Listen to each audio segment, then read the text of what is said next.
Good afternoon, everyone. This isn't the video that I wanted to shoot, but since I got in late tonight, uh, this will be the video that we shoot. We're gonna feed these 12 trays. Well, they're these 12 trays, and talk a little bit about going back to shipping. But anywho, let's jump right into it, guys and gals. How's all my soil saving soldiers been? I hope y'all been doing well. Look at these big old worms on already. Big old worms already on the plastic. That's a good sign. This tray may be filled full of big worms. Let's see. Oh yeah. Look at all these worms, y'all. Look at all these beautiful worms. This is what be going on sale at the end of this month. All these big, beautiful worms. I mean, they're just everywhere. Hopefully every tray will be like that. Because I started growing these trays out right before my surgery. And then I got a friend that's staying with me now, and they've been helping me feed while uh while I was recovering. They was getting all the trays down because I couldn't pick them up. Technically, I'm still not supposed to be picking them up because I'll go to my doctor tomorrow and see if I get removed off my weight limit restriction. But my my friends at work, so I got to do it myself. It's got plenty of it's gonna be hard to do without getting worms in it because there's so many worms in there. But see that bean's got awesome moisture in it. Still breaks right back down. So we ain't gonna give it a lot of water. We're just gonna wet the food. And this is how I feed my grow out trays. It's also how you feed breeder bins. That way they get them all together. What I do is I normally start in the center, then I go left, and then I go right. That's the three feedings that they get before they get removed from all this. And I run my grow out bins sort of like I do my breeder bins, but where I run the breeder bins for 21 days, or actually 18 days, I run them. Most people run them for 21. I run them for 18, so my cocoons don't hatch in there. But I run them for 18 days, and then on these grow out bins, I'll run them for a full month. So that way the worms get as big as they're gonna get in that tray. And like I said, hopefully all these trays be full of big worms. I give you shots of all of them. There's another one right there on top. Big old red worm. And as you can see, the tray is full of worms and gravel from the horse manure. I don't know why I can't go pick up horse manure without them scraping the bottom and picking up gravel, but they do it. And it wreaks havoc on the drum of my handmade trommel. But it is what it is. Look at all them beautiful worms, y'all. Every tray should be the same. So is everybody excited about the fall of the year? I am. I love this kind of weather. This is my favorite fishing weather, favorite hunting weather, favorite worm weather because the worms slow down. They don't eat as much, so you're not in here messing with them as much, and everything slows down. So that's why it's my favorite time of year. I get to I get a little break. I get caught up on stuff that I need to get done. But as I was saying on my like I got posted on my website, man, as I got posted on my website, I mean they're just all up here on top. That I will be shipping close to the end of this month. These big old fellers need a new home.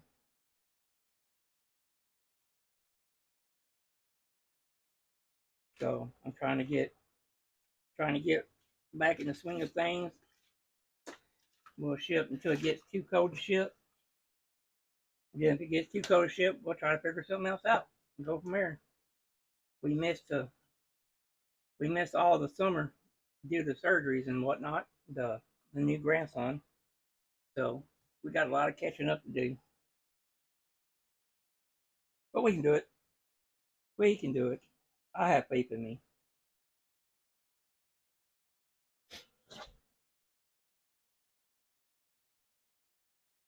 Hey, baby girl. My pit bull come in to visit us. What are you doing, baby? What are you doing? Huh? Look out. Look out, I'm working.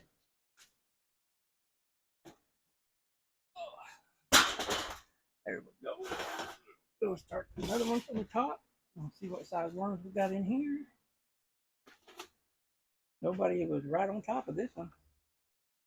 But once again, they're all full of big worms. You just gotta grab them. And that's the thing with reds. People think they should be huge. Them are full-grown reds right there. Healthy, full-grown reds. That's as big as they're gonna get. They're not gonna get nowhere near the size of an African nightcrawler. They're not gonna get nowhere near the size of a European nightcrawler. That is a big mature worm right there for a red. In the beginning, when new people get to buying red worms, I guess the camera makes them look bigger than what they are. But I've had some people say, "Well, I wanted mature worms," and I showed you mature worms. You see that bulging clitellum? That's a mature worm. But these are small. Well, that's the size of a red wiggler. They're a little worm with a powerful punch when it comes to breaking down food scraps and compost and whatnot. So don't let the size of these little boogers get you down. They'll do their job and they do it well. But it's like everything else. You live and you learn. Once you start raising them, you'll know what to expect. You'll notice that they won't get no bigger. I mean, they may get maybe a half inch bigger if you try to break them down and put them in bigger bins by small numbers. I've never tried it, but I doubt they get much bigger than what they are now. We got the big worms on top. Every one of these trays, big worms. Yeah, these are ready to go to new homes. They was born here, raised here. They're ready to move on to a new territory. Yes, sir. This bin's got a lot of little ones in there too. I said about the little ones.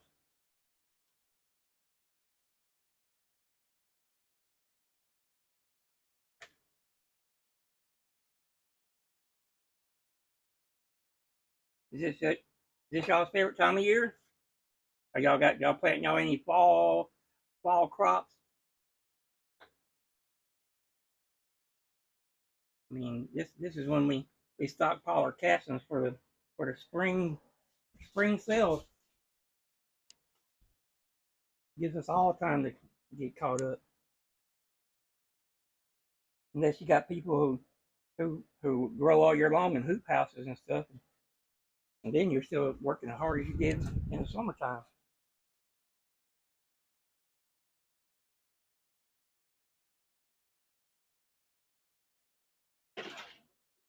And what I'm feeding them here is a very generic worm chow mix. It ain't the same mix as my fatten mix, because we're not trying to do all that.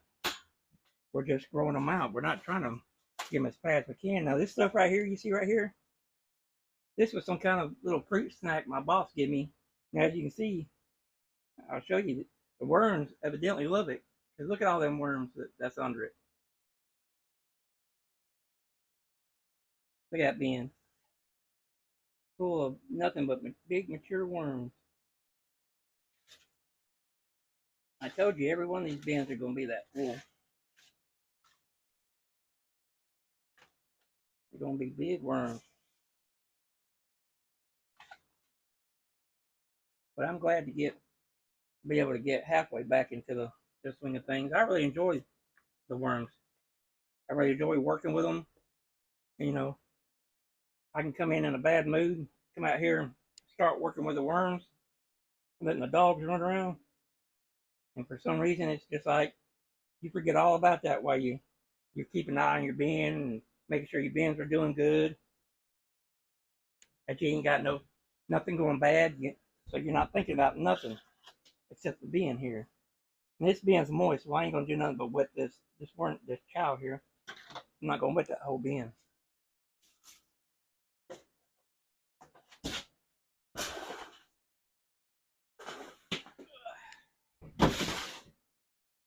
And just like that, we're almost through with these bins. It don't take long, and here they all, once again, big fat worms on top.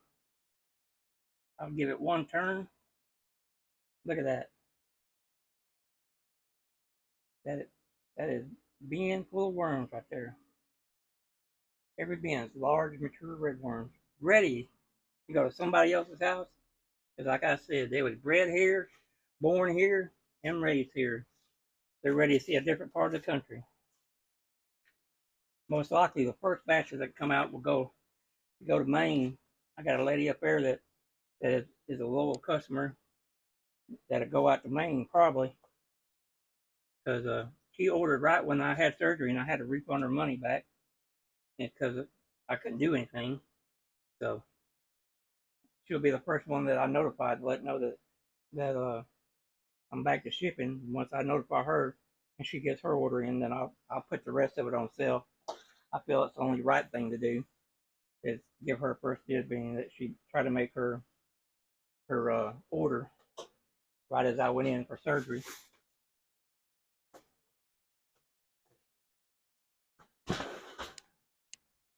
I try to take care of the people that take care of me.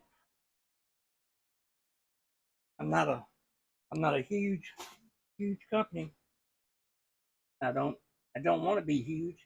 I just want to, as long as we're paying for the building and the lights and the food, and the time we mess with the worms, that's all I care about. I don't care about getting rich. It's been every bin. Look at that, y'all. Every bin full of nothing but mature worms.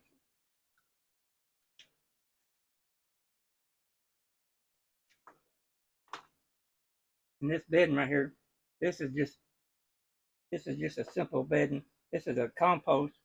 A compost it's a mixture between cold compost and hot compost. Is what's in this bin right here. That's what I use on pretty much all my bins. Is I use compost.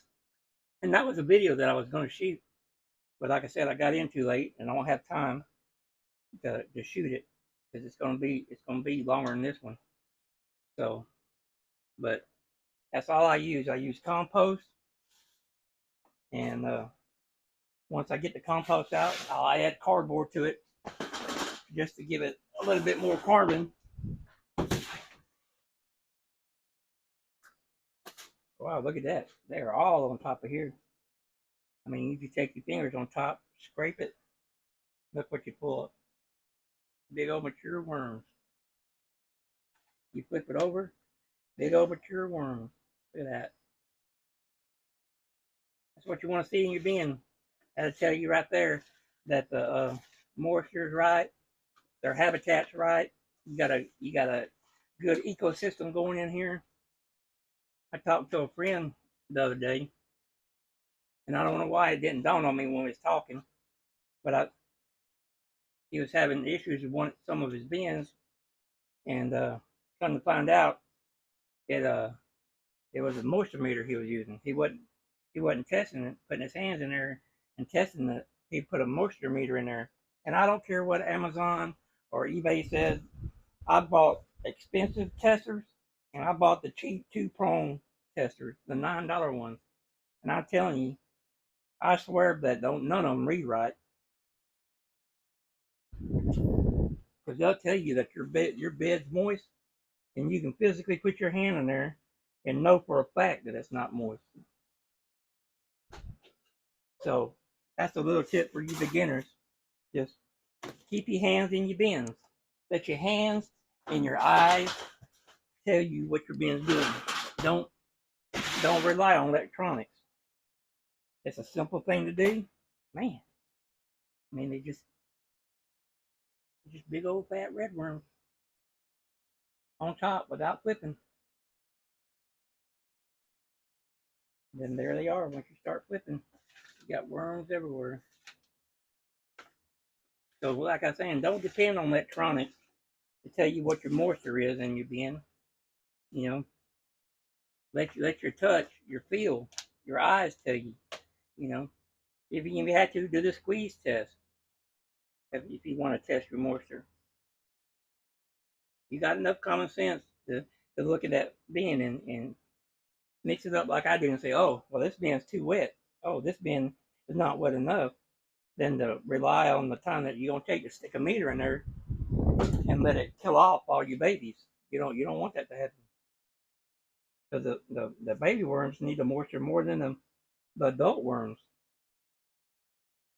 The adult worms can produce that foam and protect themselves when they get all startled. The baby worms can't produce that foam. They are too young to produce the foam. But anywho, yeah, that's my tip of the day. Golly. Don't depend on moisture meters. Depend on your sense of touch, your sense of sight. Let it tell you what's going on. Squeeze that bin. Put your hands in there, and you'll grow fat worms like this. Now, if this was a breeder bin, it'd be a lot wetter than what these bins are. Because just like everybody else that you watch, we all run about the same way. We basically do all of our breeders the same way. 80% moisture, not standing water in there. Coffee keeps them excited and makes them breathe better. If you don't believe that, go over Jane's channel and watch her compost. It's nothing but cardboard and coffee, and her worms produce like crazy because they love that coffee. Does something to them that makes them just want to breathe and get fat. So if you can get your hands on some coffee, so be it. Because it will help tremendous. And that bin's a little wet. That's why we're only doing the worm chow.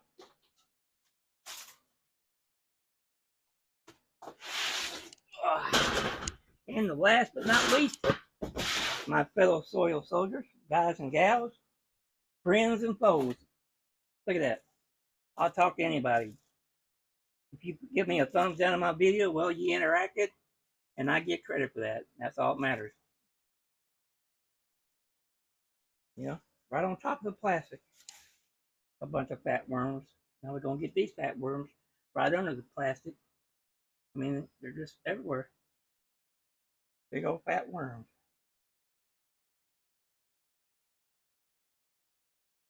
Big old. Now that one right there at my palm, that right there, that is a real good size for a red worm. And that's typically about the biggest red worm you're going to produce. I'm not saying that because it's mine. I'm saying it because it's a fact. They will not get very big. They'll get a little fat, but they will not get very long. It's just not in their DNA. But they are a mighty, mighty little worm. When you put them in a bin like this with 2 pounds in there, they will devastate this bin in a couple of weeks.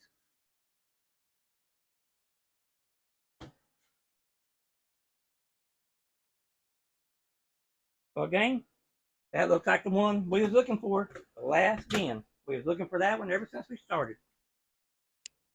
I appreciate all y'all support. I appreciate all the emails asking when I was going to ship again. I appreciate everybody supporting the channel.